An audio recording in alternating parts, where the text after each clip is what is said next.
விஜய் ஜன்னல் வழியா காவேரி கூட பேசுறதுக்காண்டி மிளகாய தூக்கி எறிகிறாரு. பாட்டி சொல்றாங்க, மறுபடியும் இந்த மிளகா வந்து விழுகுது. சாரதா சொல்றாங்க, முடியலன்னா வச்சுட்டு போங்க, சின்ன பிள்ளை மாதிரி மிளகா விழுந்துருச்சுன்னு கதை சொல்லிக்கிட்டு பாட்டியும் வசந்தியும் சொல்லிட்டு போயிடுறாங்க. காவேரி காய வச்சுக்கிட்டு இருக்காங்க. விஜய் சொல்றாரு, காய வச்சுக்கிட்டு இருக்கலாம் ஓகே, ஆனா ஆளவே காய விடுறீங்களே. இத கேட்ட உடனே வசந்தி காவேரின்னு கூப்பிடுறாங்க. காவேரி கவனிக்கிறாங்க அவங்க அம்மா கூப்பிடுறத.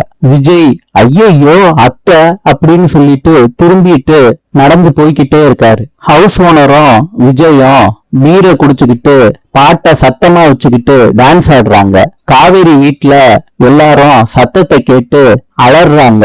என்னடி சத்தம்னு எல்லாரும் மாத்தி மாத்தி கேட்டுக்கிறாங்க. பாட்டி பார்த்துட்டு காவேரி கிட்ட கேக்குறாங்க, என்ன விஜய் இந்த மாதிரி குடிச்சிட்டு ஆட்டம் போட்டுக்கிட்டு இருக்காரு?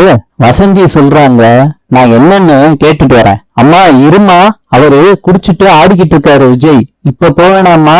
விஜய் குடிச்சிட்டு ஆடுறத காவேரி அசிங்கமா நினைக்கிறாங்க. நாளை சந்திப்போம்.